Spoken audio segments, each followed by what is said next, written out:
Alright, let's go find Torvin to learn how to hunt.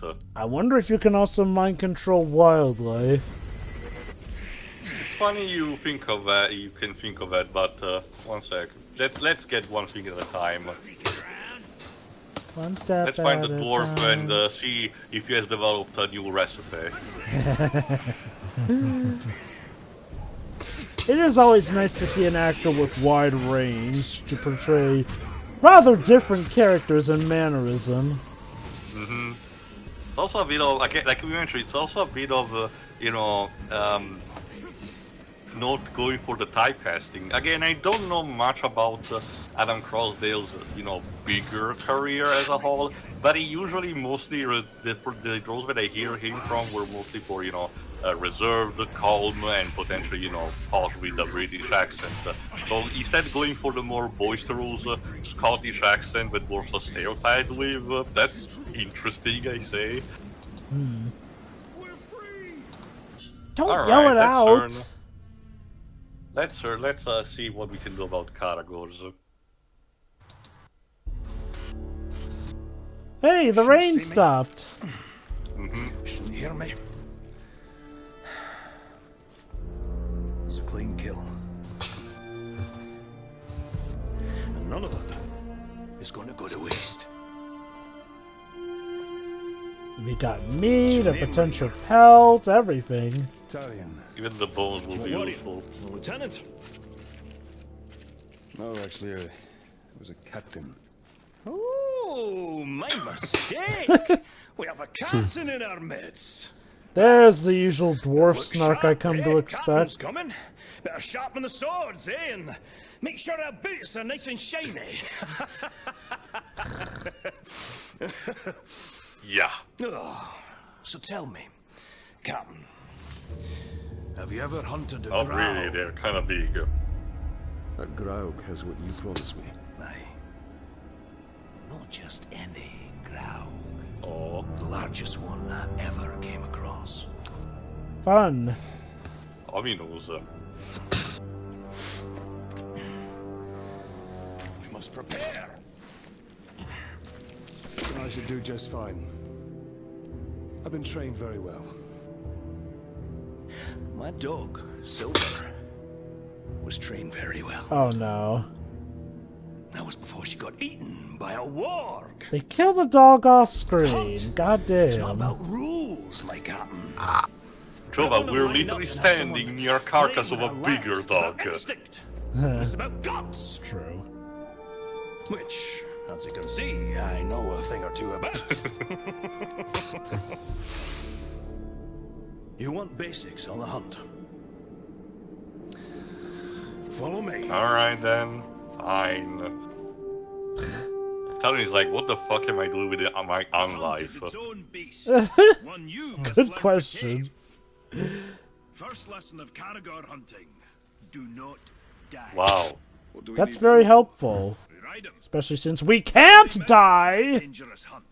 Well, he doesn't These know. beasts will not be impressed by your rank. All flesh tastes the same to them. That is Once you're on the true. hunt, Captain, you'll come out a changed man. Hopefully for the better, but you never know. When I was hunting wargs, I picked up their ways quickly. But Karagors, well, those bastards are a tougher breed. Took me nearly a year to figure them out. Oop. Karagors. Buggers hate water. I once tried to ride one through a river, and she hightailed it up a cliffside with me on its back. Amazing what they'll do to avoid a good cleaning, eh? What are they, cats? The hunt Dogs. is my mistress. Big dogs, again. I know, but like, you know, usually the whole avoiding water is more of a cat thing. It's dependent on the animal, you know. Oh, you haven't lived until you've been on the hunt, Captain. The very air smells different. Like triumph. Ranger, over here! I'm actually I'm ahead of you. Yeah. That one over there looks quite aggressive. Don't even try creeping up on the Karagor. This is actually true. You cannot actually stealth around because they smell What do you you. propose then? Wouldn't you hop in and introduce yourself? Ask it for a ride. Sure. So yeah, you need to actually counter one of their charges and then press R1 near them to convince them to be rolled. Options. Knock the bastard down or eat dirt. How nice! Thank goodness we have the strength for it. Climb on its back. And a bit of, elf tricks, but there you go, we just need a QT press and we're good to go. You know, the funny thing is he's giving us this advice, but something tells me he didn't expect we'd have super strength for ghost powers to connect.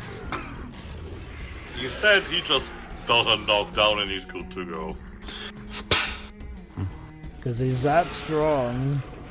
That's about the same time it took me to take one. You might be a natural. Yeah, that's cool. Yeah, totally. Where'd you get your training, Captain? I hail from the Black Gate. The Black Gate. Nice place. Sounds depressing. Huh.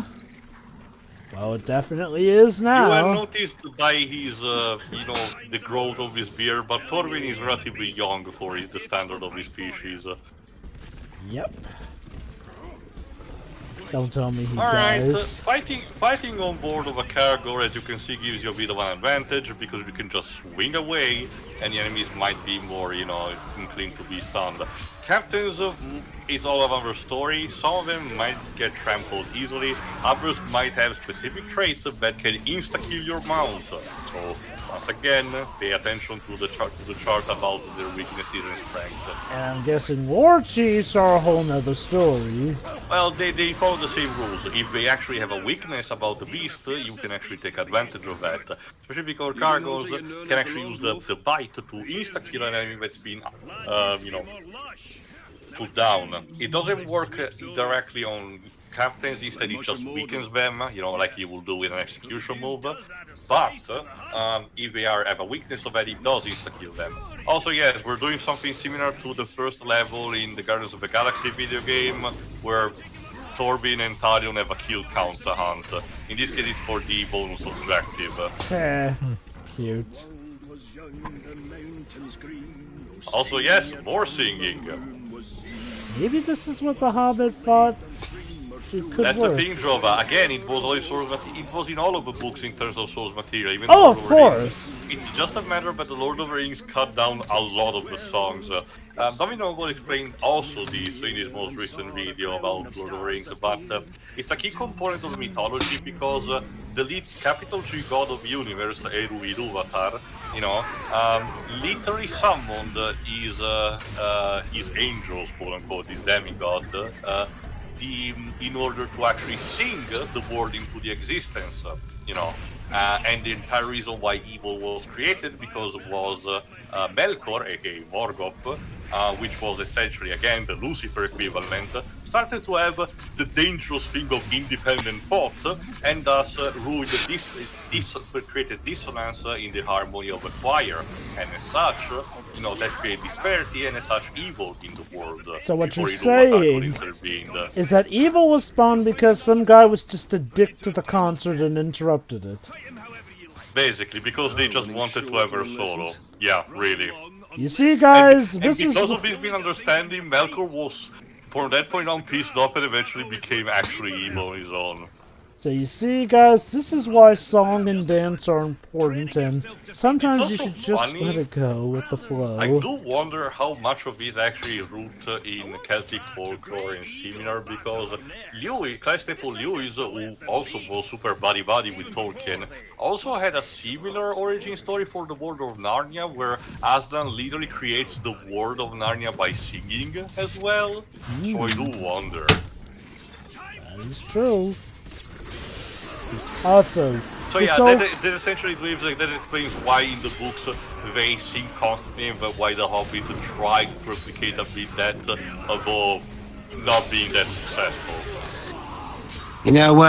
This is pre Fellowship of the Ring. yeah. Chronologically, yes. So if that's the case, where are all the where are all the constant weird close-ups of characters' faces? Because that's meant to be a thing that they cut out later on, but there's nowhere to be found here. So In weird. the next game, we're gonna get a Kubrick stare, if you like that. Yes. I got no problem with using that. It's just the thing in Fellowship of the Ring is that Jackson tended to use really close-up shots of characters' faces for no reason. It's like what happened in Mission Impossible 3, where you could see up Tom Cruise's nose at some points. You have to remember that before doing Lord of the Rings, Jackson was essentially, an independent New Zealander who just did a bunch of film horrors for passion, If I recall correctly, he was supposed to direct a big movie at the end of the millennium, but eventually he refused and actually went to Lord of the Rings. Cinematic Experiment talked about it at some point, but I forgot for which specific movie. I'm guessing that's a decision he's definitely favored, given how... Okay, I forgot how much the first two did, but remember, Return of the King literally bankrupted the Oscars. Yeah, and it made all the money. In fact, I think it became... Not enough for New Line, though, apparently. Which is kind of an ironic thing, because it went on to become one of the highest-grossing films of all time, so... That means that despite making all that money, the production values were just that high. It says also that, New Line was not really good in investment. Yeah. Having the highest-grossing film of 2003? Not good enough. It's like when Disney released Sleeping Beauty. That was like the second highest-grossing film of its year. But that film... So yeah, that covers about, Caragors. But now when we have the basics, we need to move on to something bigger. I will say the kill count is a nice reference to when Legolas and Gimli were having their little killing competitions. Hope you're not put off by my wee scars. Yeah. Oh, not at all. I actually have a few of my own. Oh, I'll bet. What type of battle scars did you get from the Black Gate, eh? Splinters? Oh, or did you scar your voice telling your soldiers to head into battle? Tread lightly. My scars run very deep. It's a bit of an edgy statement, but I like the fact that Torbjorn understands and drops the humor. It's an effective character moment. Give me these. And he also... But yeah, he also has a scar on his own. Wow, a lot of characters sure have a reason to have a grudge with these people. This Graug is a bit personal, that's why he's on him.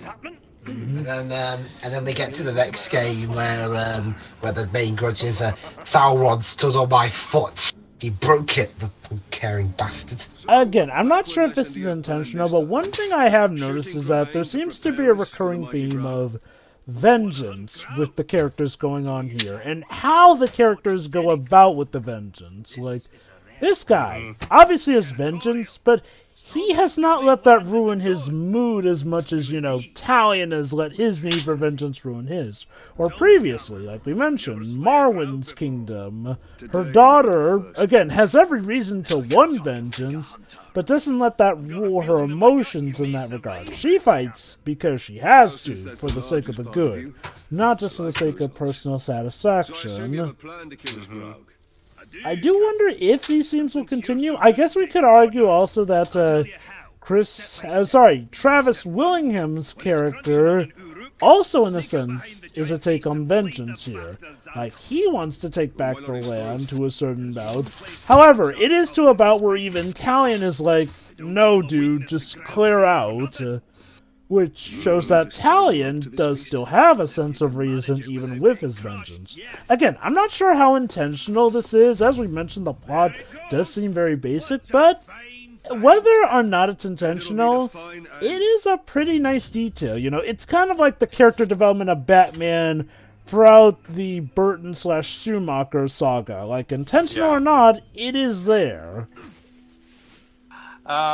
It is possible, and as people noticing, at least the following game also respects a bit more also the themes of the books, and to an extent also what the movies did. But for the time being, we need to hunt the Graug. So first, right in the ankle. Oh, yeah, that'll make him mad.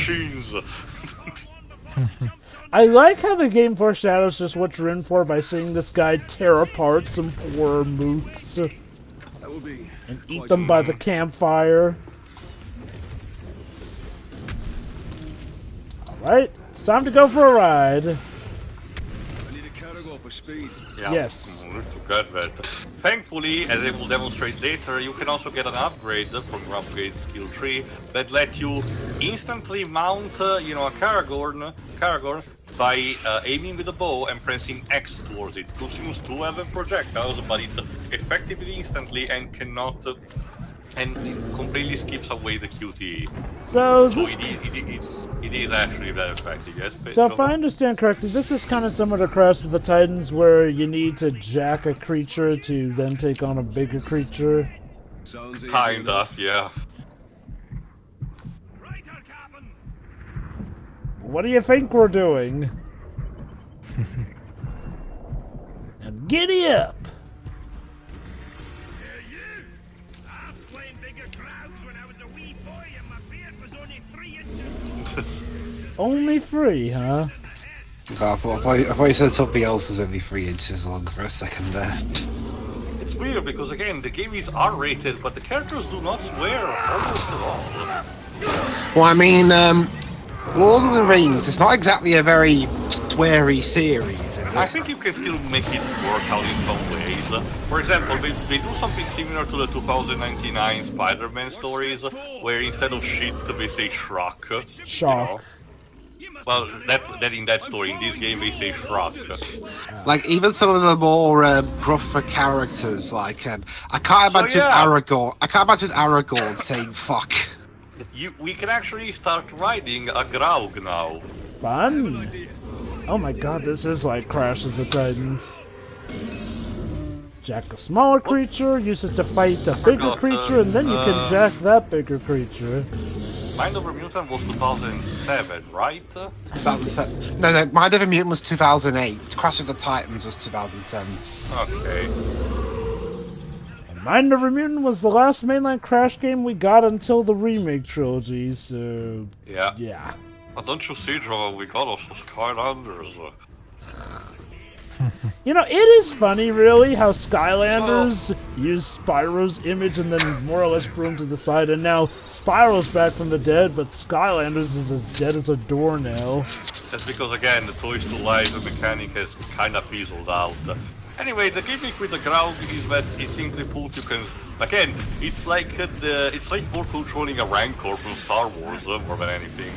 You can even grab one of the Uruks and literally eat him to recover health. But Tio, where are the And awkward... by the way, you can do this to a captain and it's an insta-kill but has no immunity whatsoever. Wow. If you manage to actually command a Graug in a fight against a captain, you can insta-kill them regardless of how powerful they are. Can you do that to a war chief? Yes, any orc with any kind of immunity.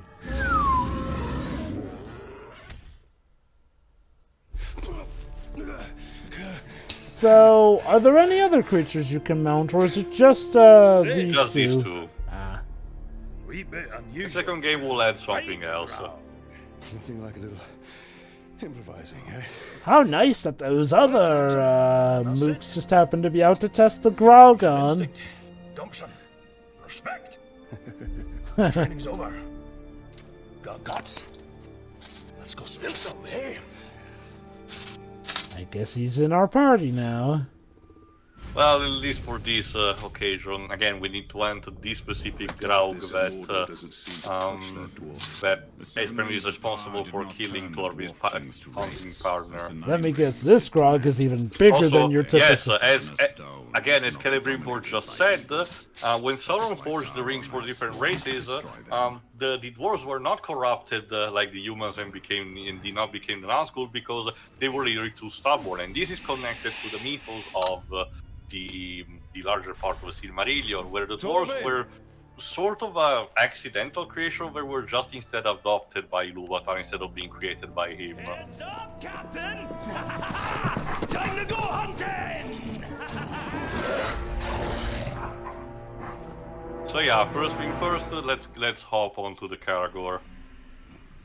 Deadly hunter needs attention. Yeah, if you do that, Torbjorn will notice. Time for the hunter Huh. of a lifetime. I always do like when games have just those little bits of extra dialogue to note that you're doing Awareness, something yeah. different. Ready to travel it. Whatever happens during the hunt, Torvin do? Actually, that's a good life lesson for you to follow always. What Pray would your training Torvin do? sticks, or else you'll stick to the wall once the mighty Grau calls you there. Oh, come on. How bad could this grog be? That's just what you do. I mean, it's apparently bigger. So there's one thing. Bigger, badder, more intense. Coming this From your summer. perspective, dwarf, everything is bigger. Yes, this Graug is very, Rated very big. PG-13. Oh, No. Rated N17. Graugs are Oh. one of the oldest NC-17. species of Mordor, and the deadliest by far. It's been a long time since I faced this Graug. Let us Guess hope it's time fate for a wasn't as dance with gentle to him destiny as it then. was to me. Hmm. My old partner and I once tracked a Graug from Mount Have you- Belmed to Nogrod.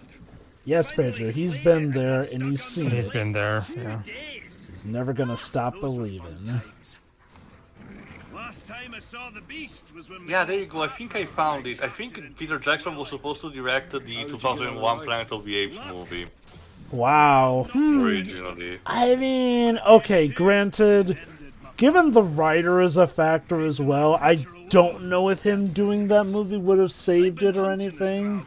I will say this, he is probably counting his lucky stars that he went with Lord of the Rings instead of Planet of the Apes, given how, you know, that movie turned out. I'll be sure to laugh when the beast eats you alive. And that was a toned-down version. Mighty Graug. Originally, apparently, we were supposed to get some hot human and monkey Tales of sex. Torvin the Hunter for Yeah. generations. Although apparently the idea that Peter Jackson had for the story was far different. Apparently conceived as an alternate sequel to the first film, but with the Apes Division being allowed to the Renaissance, and instead the story being an half-human, half-ape hybrid. Interesting. Caragors are too Yeah. quiet. I don't think the Graug is home. Wait for it. No, it's not yet. We go in and we wait. Remember, Talion is also here because there's an artifact that talks about Celebrimbor's backstory. Well, at least they became friends very, very fast. So That's the thing about dwarfs. They have a very rough exterior, both literally and figuratively. But once you get to know them, they are some of the best friends you can go to battle with. and have a beer. Yes, especially the bear. And the axe of Torvin's hunting It's an axe. partner. Don't tell me that's the artifact. No. It's just as sharp as the day our father made it. And of course, the Oh. hunting partner was his brother. Classic. But there's the actual artifact, the chisel. Shall we? Yeah, Talion, you maybe should have just waited until you had killed the Drow for fuck's sake. So yeah, Celebrimbor was forced to work for Sauron, but because he had the vision, he got an idea. It's interesting finally getting to see, I guess, Sauron's more human-like appearance. Yeah, like he said, the one that he used as the trickster, Lord of Gifts.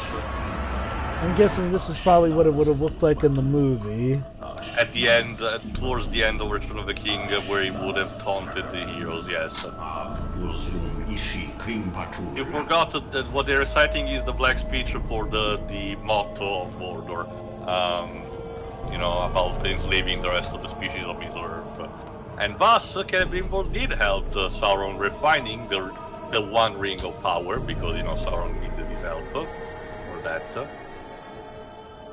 Remember, Sauron poured most of his life force into it. But we still have one piece missing of the puzzle, but not yet. Still, how sad is it that for as much power as he poured into it, all it really does is just turn you invisible? Oh! Oh no, don't tell me they actually killed Torvin like that. Well, regardless, he cannot really help us. We need to take the Graug, the big Graug on our own. Oh, this one's armored. Which also means we cannot actually, you know, dominate it or ride it. I This guess is it... our proper boss fight. This is probably the best boss fight of the entire game, arguably. Really? Yeah. And even so, it's nothing too special. Never mind, we improvise. It's too strong. I must attack from afar. So what you're supposed to do is to wait until first you need to get far, then you're supposed to wait until the legendary ground roars and shoot at it while it charges. You know, at that point it will just be classic bullfight standards. It impacts onto a wall, and then you need to pummel that. Shoot him in whatever is his weak point. I'm pretty sure this is not too different from El Gigante in Resident Evil 4 in some kind of manner. I do see some similarities. So yeah, repeat that a couple of times and you're good to go. The problem is that in the intermediate time, the shaking and roaring will attract actually ghouls, and the problem is that this guy loves to eat them. So if you're not careful, this guy will actually recover a lot of health, you know, if he actually eats all of the ghouls. So you need to make sure that, you know, they're either dead, or you can even shoot them out of his hand. Like so. Wow. Can't deny the man his meal. No, you don't. However, well, you need to be careful. You need to be still quick, because even despite the focus, and also the Graug has a tendency of actually, you know, moving outside of your camera. So you need to. Yeah, for example, there you go. Even if I technically shoot it down, it did not count it for the bonus objective. So. Jeez, they sure send out a lot of ghoul mooks too. It's more of a thing that they're attracted. The idea with the ghouls is that they're essentially endless, regardless of, you know, what to do, what you do. So unfortunately, you have to deal with the fact that they're almost, you know, inexhaustive as a source. Well, I mean, at least they seem to have, you know, slowed down for now. And again, they only appear mostly between rounds when the Graug, you know, there we go, when the Graug is actually damaged, because he shakes the ground in a specific way. I noticed a bit of the Arkham Titan fight formula in here too. A bit, yes, although I can tell you that this is not repeated ad nauseum. Like I said, unfortunately, the similarity that he shares with the Arkham games is that when it comes to actual boss fight, these games never got it particularly right. In this case, it's much more enjoyable instead the Nemesis system on its own. That one can create your own personalized boss fight, which compared to the Arkham games, which has, you know, for their biggest contender, the Mr. Freeze, the boss fight in City, you know, basically just that. When it comes to the Arkham games, best boss fights came from City and Origins.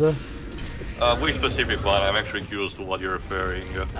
In City, of course, you know, the most popular one is I'm talking about the one of Origins, because there are not too many. Like, I could maybe Deathstroke, but that one is like basically not necessarily a button mashing, but it's basically relying entirely on you countering a lot of his moves. A lot of people it's like more flashy. No, it's actually cool and probably one of the highlights of the game, but I'm trying to think because Copperhead instead is more of a glorified move battle. Deadshot is a stealth section. Executioner.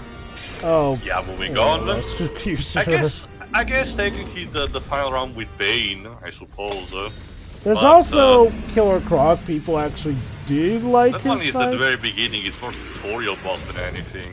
Okay, the main reason people do cite City and Origins as the great boss fights also has to do with the fact that, well, they remember most importantly have a good sense of variety with these fights. That was the main issue people had with the Titan fights in Yeah, they were basically the same, just with a different sauce. To the point where flipping Bane was essentially a glorified Titan fight. And Poison Ivy was the only one that stuck out. Yeah.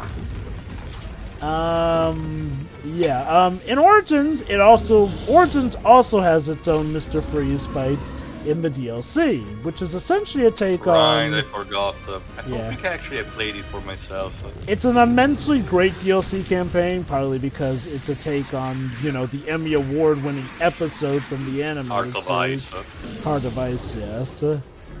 By the way, if you think actually the design of Mr. Freeze for the animated series look a bit different compared to the other character, that's because it was actually designed in concept from Mike Mignola, the creator of Hellboy.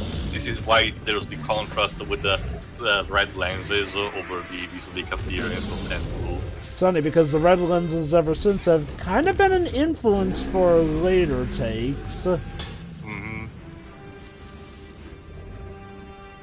like, again, the interesting thing about the animated series is, like, ironically, the animated series probably helped set a lot of the standard for how you would take the Batman mythos into regard. And remember,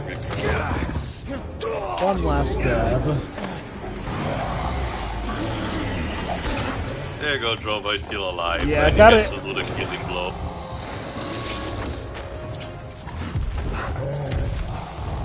That thing's So got yeah, at the some. very least, Torvin is able to actually get his revenge on his own.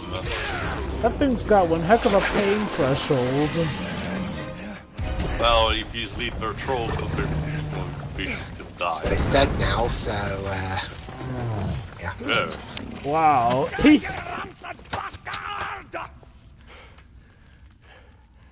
I think he's dead. I think you got him, mate. Yeah, exactly what he said. Ah, well, that's what I call beast hunting, eh? Indeed, indeed. Next time I'm not gonna let you have all the fun. Oh, no, no. This is the last time. I have other prey to pursue. You call You me? need help when you're journeying. So what you No. say? We put No, some no, no, shadows- Torvin. Gonna need to be again like, but the Batman games is like, no, I don't need any help. Leave me alone. Yeah, you know. It's like in the Dark Knight where he was trying to sort out those Batman imitators. He was like, I don't need your help. Honestly, that is the thing about City. City has, widely agreed, some of the best. Also Knight to an extent. Yeah, but yeah, the thing about City is, like, for as much as it has great gameplay and boss fights, one shortcoming of it is... Wow. No, seriously, Torvin's cool, but yeah, the thing about City is that it has a lot of some of the best gameplay of the series.